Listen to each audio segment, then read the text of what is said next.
আপনি ভাবছেন এখনো সময় আছে, পরে ঠিক হয়ে যাবেন, পরে আল্লাহর পথে আসবেন।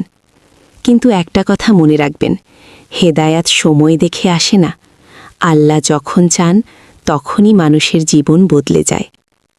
সে নামাজ চিনত কিন্তু নামাজ পড়ত না, হারাম হালাল জানত কিন্তু মানত না, মুখে হাসি ছিল কিন্তু ভেতরে শান্তি ছিল না।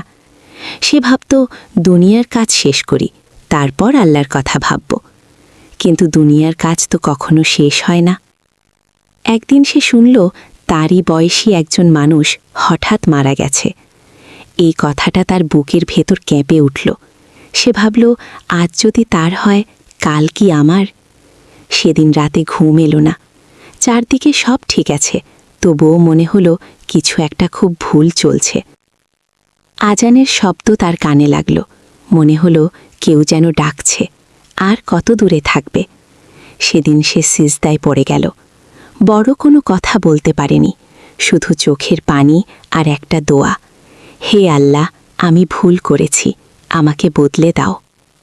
সে একদিনে ফেরেশতা হয়ে যায়নি, কিন্তু নামাজ শুরু হলো। হারাম ছাড়তে কষ্ট হলো, তবুও চেষ্টা ছাড়েনি, কারণ এবার সে আল্লাহকে হারাতে ভয় পাচ্ছিল।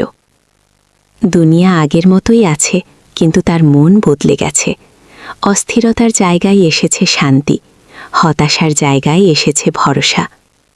সত্যি, আল্লাহ যাকে হেদায়াত দেন তার জীবন এমনভাবেই বদলে যায়।